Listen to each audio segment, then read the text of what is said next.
So imagine you're a kid, right?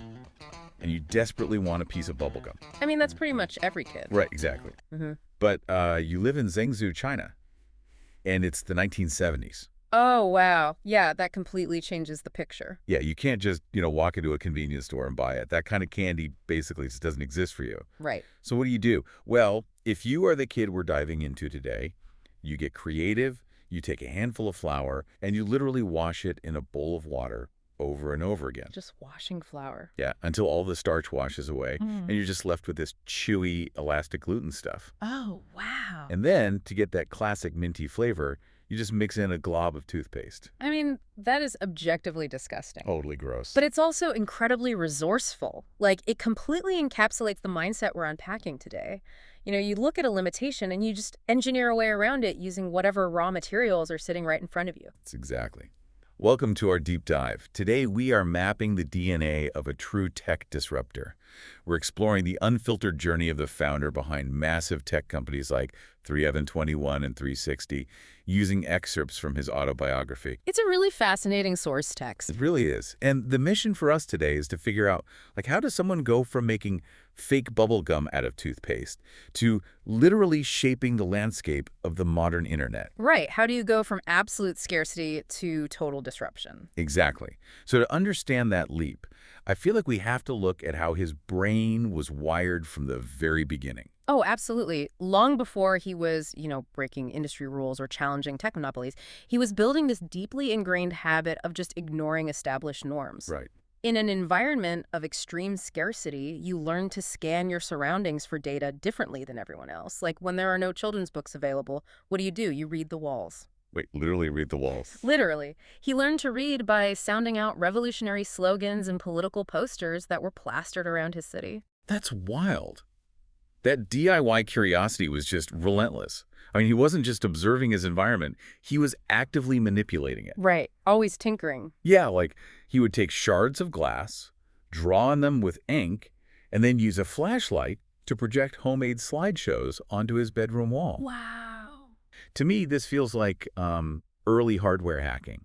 Oh, that's a great way to put it. Yeah, it shows that the hacker mindset, taking physical objects apart and forcing them to do things they were never intended to do, that starts way before a person ever sits down at a computer screen. That is a crucial distinction because, to a hacker, a material's intended use is totally irrelevant. Right. Like a toothbrush is supposed to be for teeth, flour is supposed to be for bread, but stripped of their social context, they are just material. Just parts to play with. Exactly. And that complete disregard for intended use, it translates directly into a disregard for traditional authority. Oh, for sure. Like he had absolutely zero interest in earning little red flowers. Oh, right, the little red flowers. Yeah. Those are the standard badges of honor they gave to obedient children at the time, right? Yeah, exactly.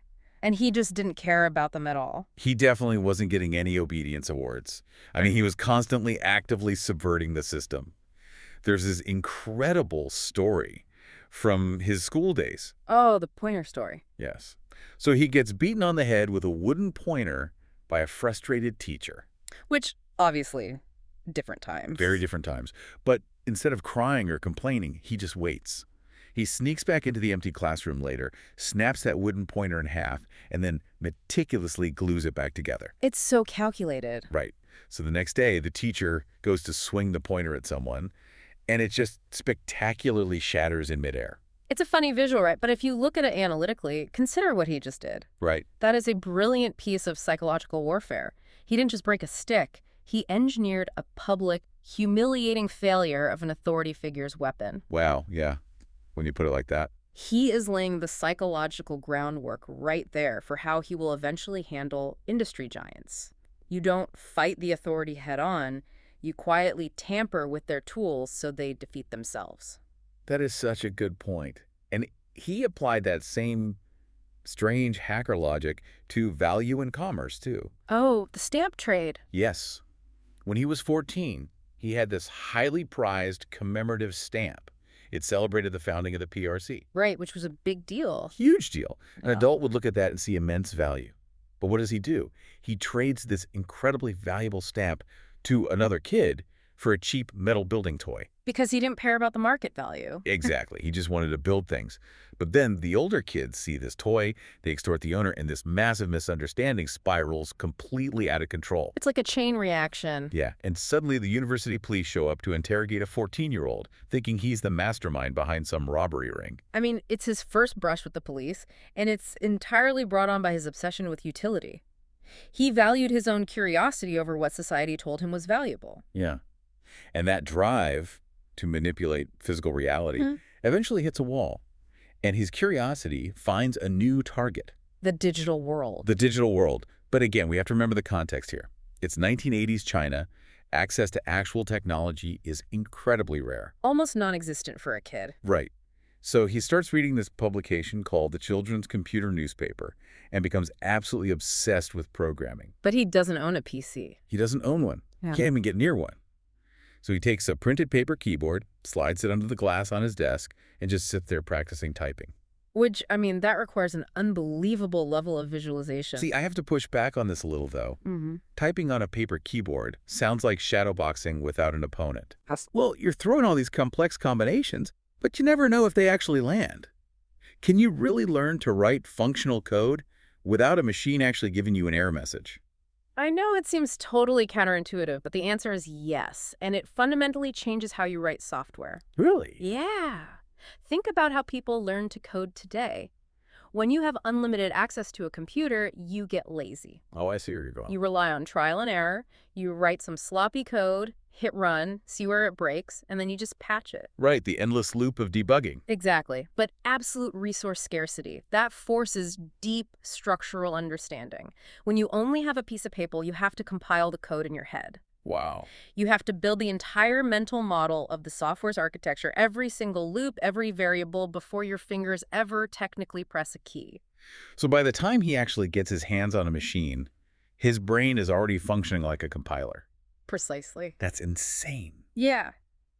But even so, his first encounter with a real machine wasn't exactly a, cinematic triumph. Oh, definitely not. At Zhengzhou No. 1 Middle School, he finally gets access to an Apple II. He wants to write this basic parabola program, and he has the logic completely mapped out in his head, just like you said. Right. But he is physically so slow at hunting and pecking the actual keys that his lab time runs out. Oh, no. Yeah, but he refuses to leave. He is so locked into the machine that the teacher literally has to drag him out of the room by his neck. Because for the first time in his life, he has found an environment where only pure logic matters. Yeah, the rules make sense there. Exactly. In the physical world, teachers can hit you with pointers. But in the digital world, if the code is right, the code runs. His independent thinking was finally finding its natural home. And that independent streak started bleeding into everything he did, even outside the computer lab. You can see it so clearly in his high school essays. Oh, the essay about the U.S. and China? Yes, and let's look at the historical context here.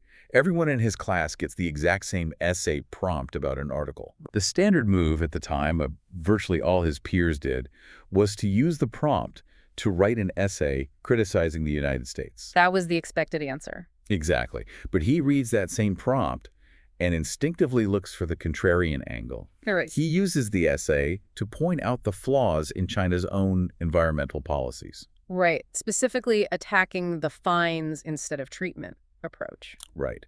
And then he goes on to defend the American concept of family independence.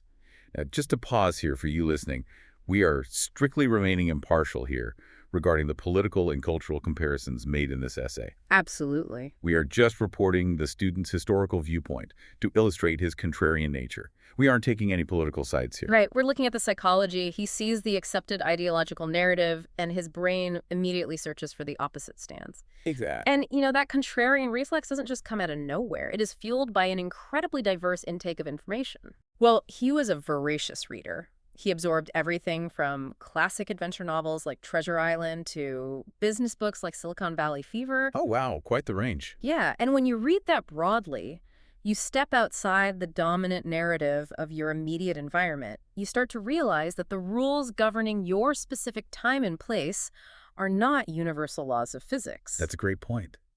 But that refusal to play along, it almost costs him his future. It really did. His contrarian nature makes him a pretty poor fit for the standard academic path. But miraculously, he bypasses the massive Gaokao entrance exam entirely. Which is huge. Huge. And he gets accepted into a gifted reform class at Xi'an Jiaotong University.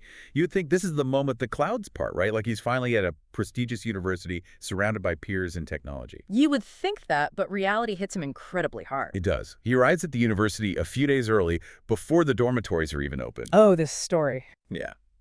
He gets locked out of the campus. He has literally nowhere to go.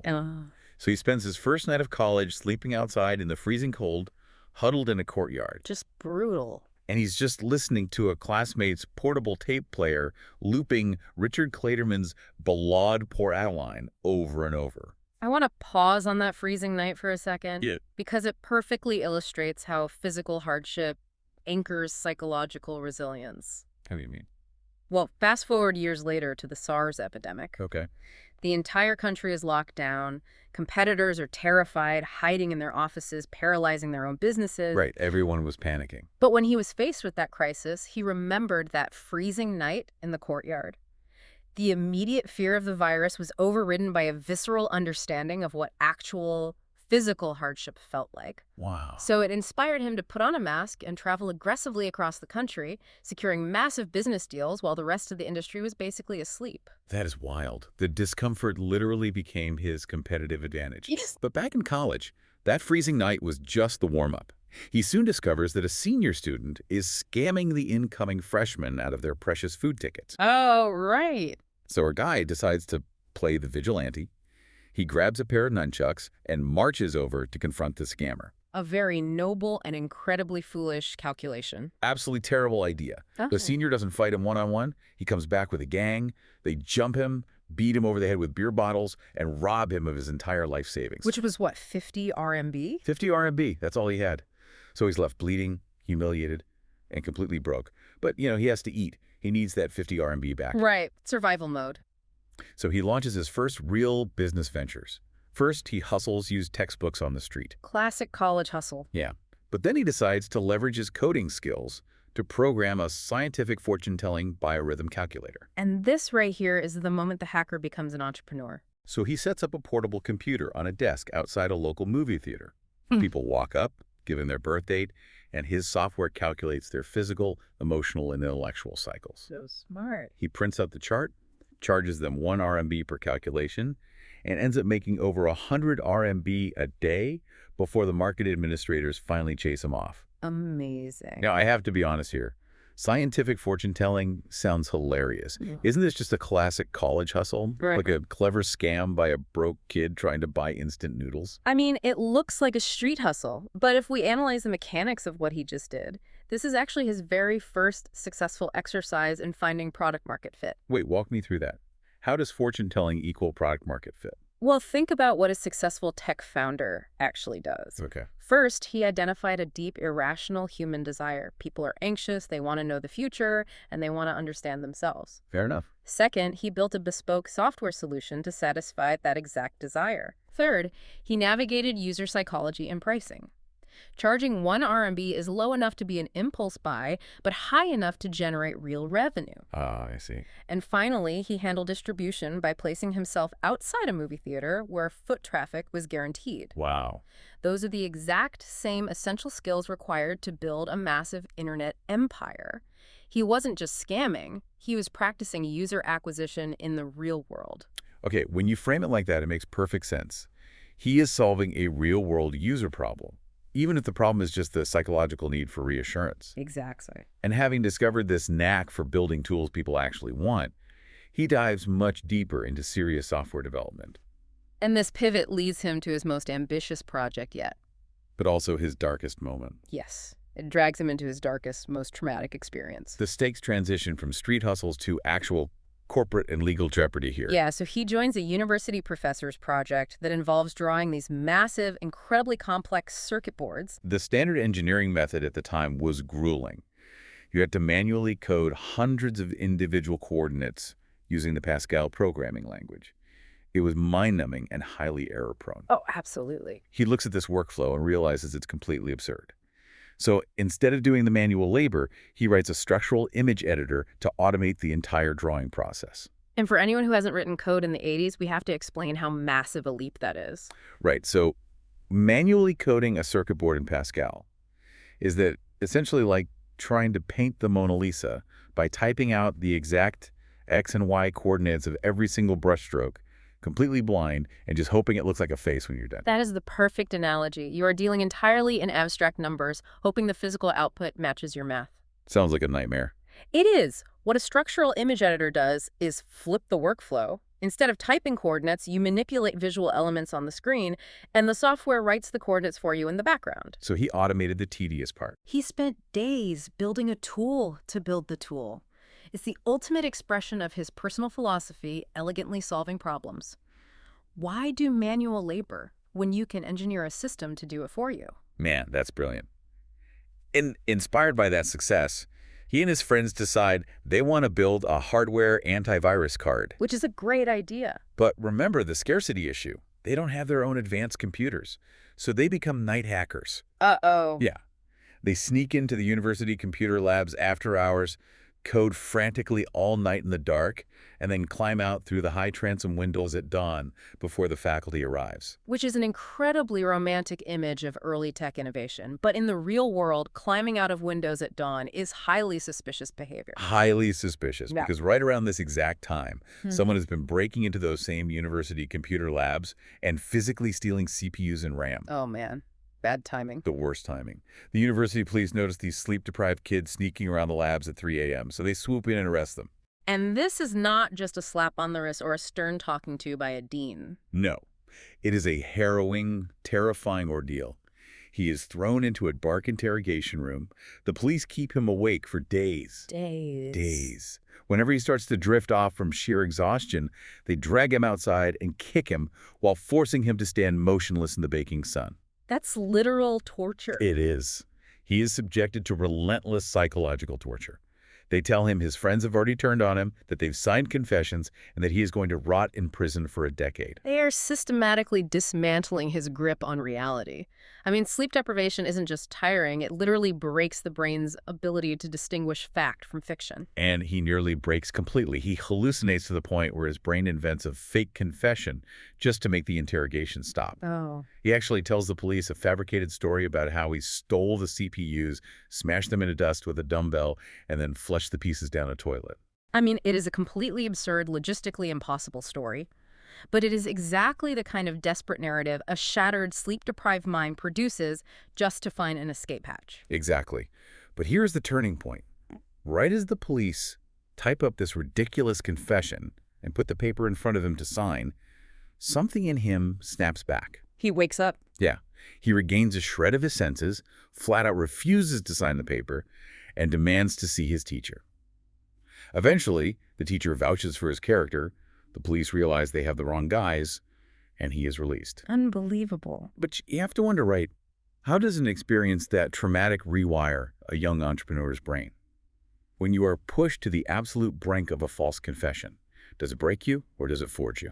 It forges a very specific, very dangerous kind of resilience. Think about the landscape of the early internet. Right. It was the Wild West. You were fighting massive, entrenched monopolies, facing down hostile media campaigns, and dealing with utterly ruthless competitors trying to bleed you dry. Yeah. For a normal person, a hostile boardroom takeover or a vicious PR war is highly stressful.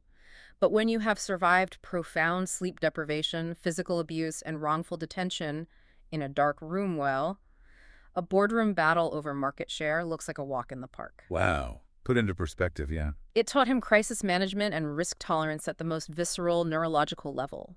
He learned that he could be pushed to the absolute limit of human endurance and still refuse to sign on the dotted line. That is just incredible. So synthesizing all of this, we set out today to find the recipe for a true tech disruptor. And we definitely didn't find a clean formula. No, instead of a clean step-by-step formula, we found a fascinating, chaotic cocktail. It requires the sheer defiance to break a teacher's pointer and orchestrate their failure. Right. It demands the immense, quiet resourcefulness of typing on a paper keyboard under a sheet of glass, Yeah. mentally compiling code. Yeah. It takes the street smarts to sell biorhythm charts to strangers outside a theater. And it requires the sheer unyielding grit of surviving an interrogation room. It really proves that true disruption is almost never born in comfort. It is born out of intense friction. Scarcity forces innovation in a way that abundance simply cannot. And that is the ultimate takeaway here for you listening.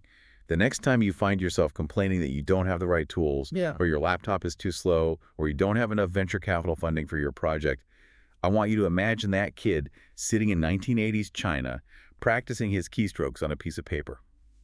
Resourcefulness is not a budget you acquire, it is a mindset you cultivate.